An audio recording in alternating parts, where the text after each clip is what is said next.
Well, hello, brothers and sisters. Welcome back to our study of Ruth, as I've called it, the redemption of the nations. But at the same time, we can't forget this book is in the Jewish canon. It's part of the Old Testament. It was first written for Israel. That's why we can't just focus on Ruth and dismiss the other characters, like Naomi. Now, yeah, she seems to step back sometimes, but she doesn't completely disappear from the story. She keeps being brought up. She was at the end of chapter 1, and she will be again in the end of chapter 2. In the denouement, as it's called, the conclusion, if you will. Based on this beautiful interaction that Ruth had with Boaz, where Boaz was acting as God, being gracious to Abraham, aka Ruth. This will again lead Ruth back home, where she'll interact with Naomi again. It started Act 2 with Ruth asking Naomi to be able to go clean, which is basically a handful of food. It's barely enough to survive one day. So that's how it started. Of course, we know that it was so much more than that as she gets home. And we're going to see how Naomi reacts. Remember that Act 1 ended on Naomi looking at her situation and perceiving that God is against her and being very discouraged. Well, will she have the same attitude now in Act 2? Well, I really believe we're called to contrast Naomi's attitude in the first act and in the second act, and how God's hand was at work in both situations, but the attitude will change. And we're called to question ourselves also in our attitude before the mighty hand of God. Now, it all concluded last time with Ruth being invited to come and join them at the meal. And she did. She sat with them. And like I said, it's not just information. It's hinting at the fact that she's now becoming more and more part of Israel. She had a lot of food, even some left over. And that's the note we were on as we open up now and look at what happened next. So verse 15 tells us, when she rose to glean, Boaz instructed his young men, saying, let her glean even among the sheaves, and do not reproach her. Again, the narrator will jump through time. But he began by just telling us that she left home, and then next thing you know, we find out that she's been working all morning long. She has a little interaction with Boaz, and then it's supper time. And all through, we've been reminded how hard Ruth had working.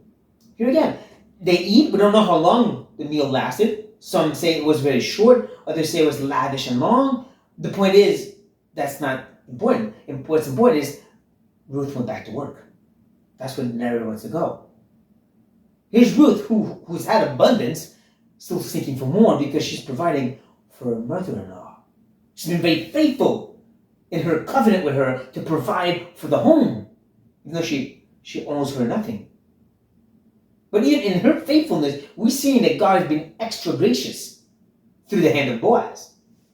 And he's going to do it in two ways. He's actually going to repeat himself in a parallelism, poetry, where you repeat the same thing in a different way. We see that in verse 15 and in verse 16. The two things that he offers for Ruth is, first of all, this idea of let her glean among the sheaves. In other words, not just take whatever is left over after very thorough picking, but let her take even more than that. Let her take whole bushels worth. That's grace.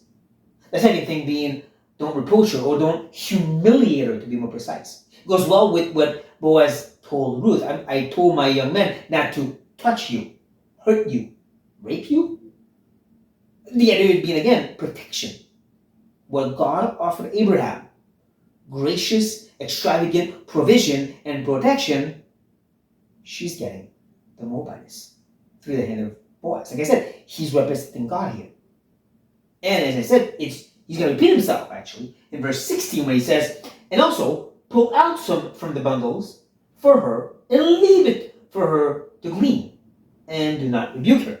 It sounds like it's a new thing, but in reality, he's just repeating himself with different words. Right? Don't rebuke her. Don't chasten her through your words. They're saying, well, don't humiliate her. Don't physically attack her. Protect her. protection. Is again the same idea. Just like here, when he talks about take from the bundles, and probably the idea is drop whole bushels for her to pick up. That's more than gleaning, right? More than a handful. This is God being so extra gracious. Even though Ruth is shown as being faithful, God is going way beyond graciousness. Just like he told Israel over and over again.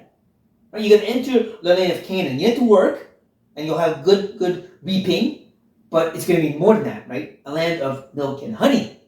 It's going to be your land. Again and again, God offers such great, amazing grace, even when they're in rebellion, and he calls them to obedience.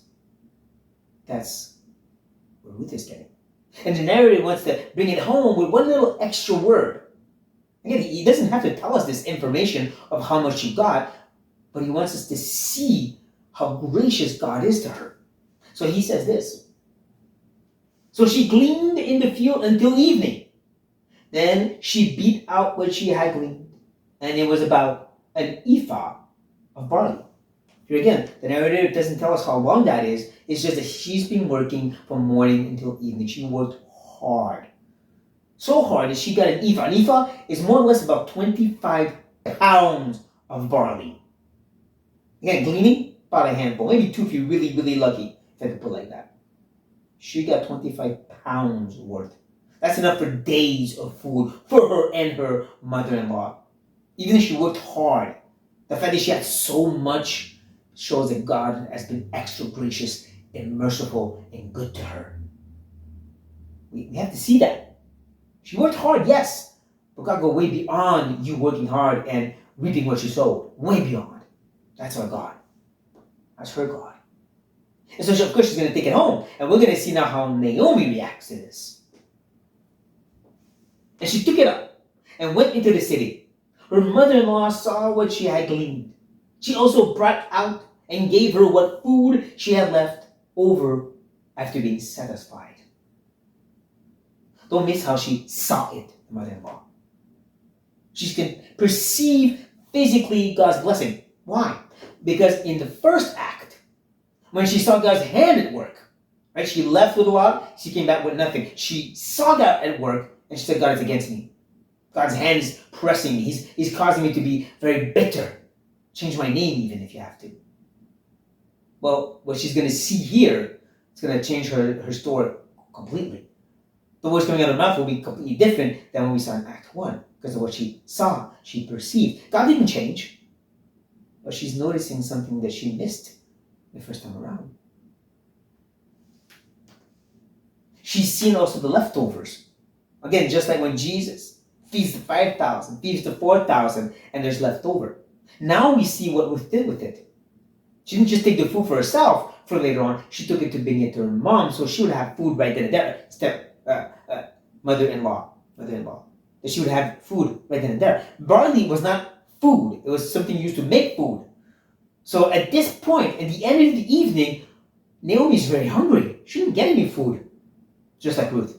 Ruth made sure that at the end of the day, she at least got something before going to bed. Because she covenanted with her. Because she really gave her heart to take care of her mother. What faithfulness. Again, the narrative was to show us about Ruth. So, like I said, it brings a great response out of Naomi. And her mother-in-law said to her, where did you glean today? And where have you worked? Blessed be the man who took notice of you. So she told her mother-in-law, with whom she had worked, and said, the man's name, with whom I work today, is Boaz. We see that she's so shocked by it that she's just throwing out the same question in a different way. Again, more repetition. Right? Where did you glean? Where did you work? Same thing. She's in shock. How could you get so much? That's impossible. No gleaning. Not even the best gleaner can get that much. She even blesses, but take note, she does not bless in the name of the Lord. We saw Boaz bless his service in the name of the Lord, and they did the same to him. And it's not like Naomi does not know his name. We saw in chapter 1, she used it. She used two of his names, twice actually. She used the Lord, Yahweh, and also Almighty, El Elyon, twice. Here, she just blesses. It's almost like she's tentative. She's not sure yet. Is God really being good to me? Bless this guy, this person. I'm not sure I want to use his name yet. I'm not sure I want to speak the name of the Lord yet. We see a tentativeness. She's in awe, but not enough to say God is good yet. Seems like it. Sounds like it. She's seeing what God is doing, but she's not ready to speak until Ruth speaks up and explains to her. And don't miss how the narrator stretches it out, right? He could have got right to the point. So Ruth told her it was Boaz. But no, he stresses it out. He really builds anticipation, right? She told her mother-in-law where she worked. That's an extra phrase. And here's the answer of Ruth. The man's name where I worked. You see how it's been stretched out? Pulling the readers into it like, tell me already. It's Boaz. Now you might say, okay, we know that, but why is that important? The next interaction, the next words out of Naomi will tell us why this is important. The floodgates open. Naomi said to her daughter-in-law, may he be blessed by the Lord, whose kindness has not forsaken the living or the dead. Naomi also said to her, the man is a close relative of ours, one of our redeemers. Do not miss how Naomi's name does not show up for 2 verses before this. She's called the mother-in-law twice by the narrator on purpose, I believe. Remember, she ended Act 1 by saying, calling him Mara, bitter, saying, because of God, I am bitter. It's almost like the narrator is saying, I won't call you that. And until you can recognize God's hand at work in your life, I am not going to call you Naomi either. Remember, at first she's tentative. Blessed be this man. And how amazing is this? Tell me what's going on, Ruth. Until she's fully able to realize God's hand is at work, God is for her, she's not going to be called yet Naomi. Until she does, right, blessing in the name of the Lord, now she's called Naomi, pleasant, rejoicing in God.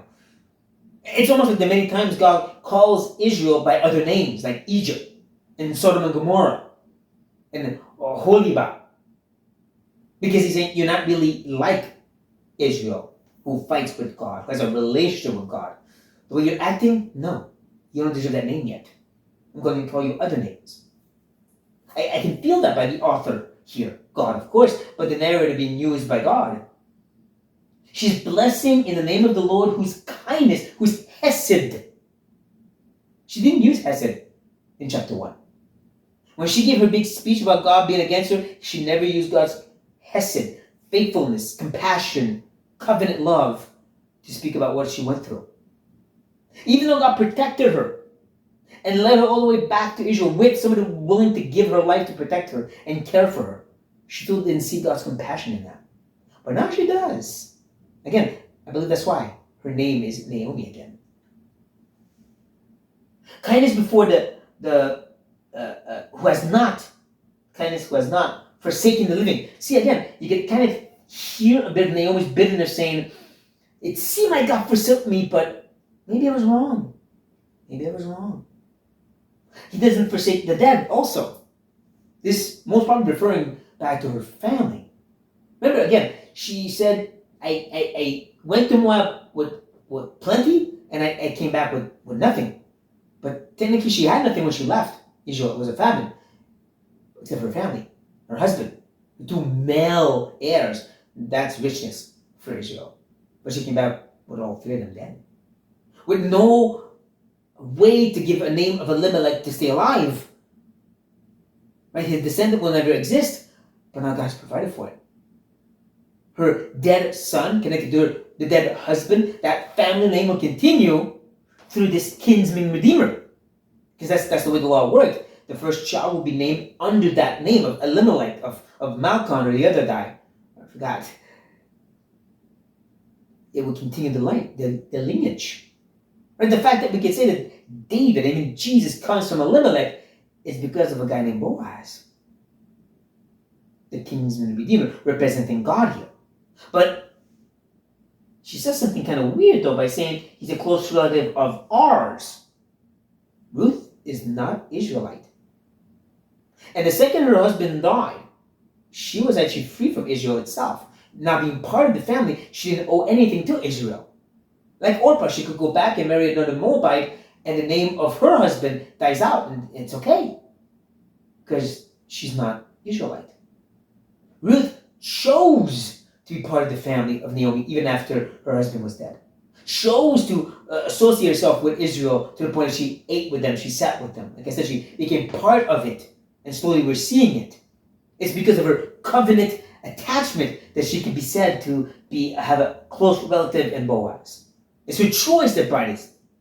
And I think I'm wrong about this, because the next thing the author tells us, he says, and Ruth, the Moabite, said, besides, he said to me, you shall keep close by my young men until they have finished all my harvest. The author will not let us forget, she's not an Israelite, she's a Moabitess. So even though Naomi just said, he's one of our relatives, the author comes in and says, technically, no, she's a Moabitess. By birth, or by choice. Boaz is her kinsman redeemer. It's a bit like Romans 11, where Paul presents this tree of Israel and says that we've been grafted in. We weren't part of this pure tree, but we're grafted in from the Gentile nation that we are. It's a grace of God, just like for Ruth the Moabitess, who's been called to keep close. Same word, attachment, cleavage, clinging, like she did with Naomi. And she was told to do the same thing with the servants at the beginning too. Here's Boaz saying, continue to cling, continue to stay attached to my people, to Israel, in a sense, all the way through the harvest. And here's the advice Naomi gives her. Naomi said to Ruth, her daughter-in-law, it is good, my daughter, that you go out with his young women, lest any other field you be assaulted. Don't miss that beautiful word of family love, right? My daughter. Just like Boaz used and Naomi had used before. You're part of the family now. You're part of the family. And I'm giving you a good encouragement. And I don't think it's just for Ruth herself. I don't think it's just Naomi encouraging her daughter-in-law. She speaks of not being assaulted in another field. The word is more neutral than assault.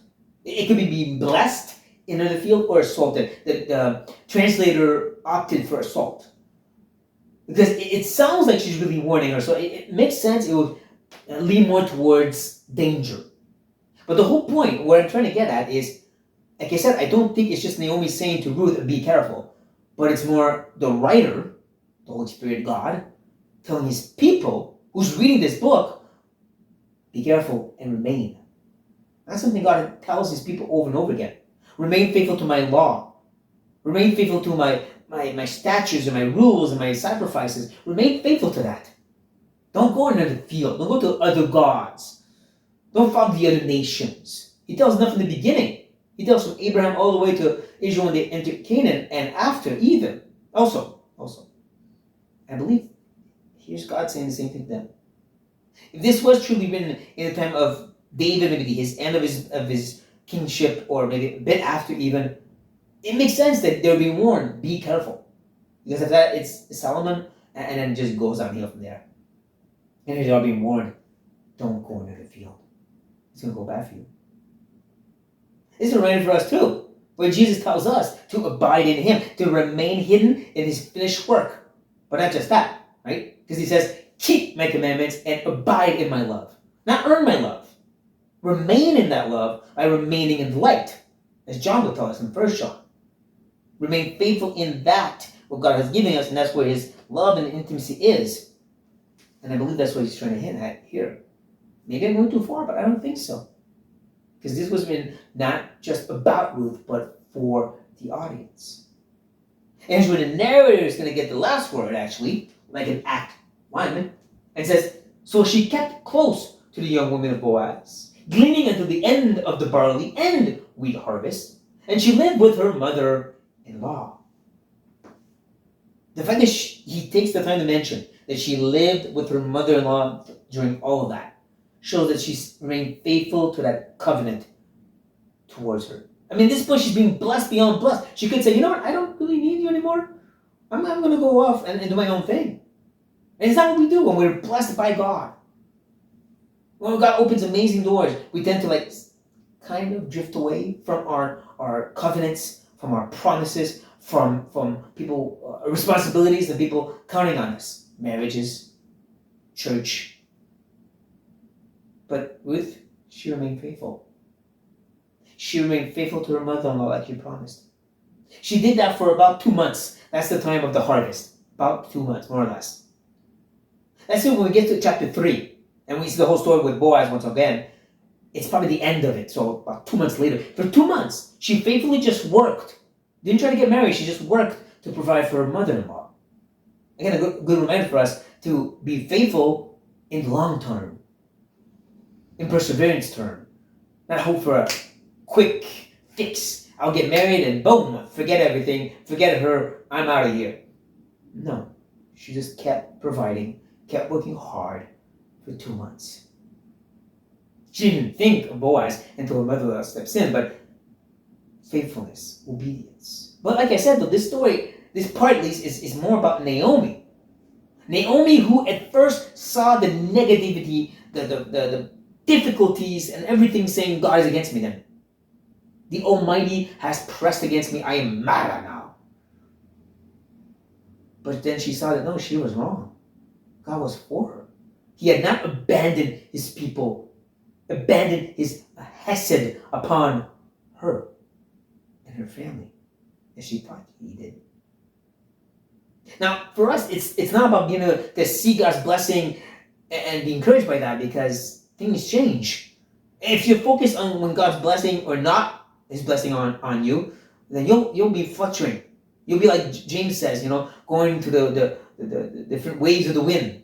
Or like Paul calls it, every wind of doctrine. You flapped around. No, we remain rooted and grounded at the cross. An amazing demonstration of God says, I love you and I'm for you. The covenant has been made. Now trust in that and that's it. Just like Naomi, she should have known God has made a covenant with Israel. Hesed is upon you. Don't focus on what goes wrong. God has Hesed focused upon you. Just like it is for us because we are in Christ. We need to be like her in the second act, not the first one. Not being distracted by the situations, but focus on the truth God is for us. Doesn't matter what we go through or not. Healed or not, blessed or not, God is for us. Christ is the proof of that. Now I hope this has been a blessing to you. And on this note, brothers and sisters, be blessed.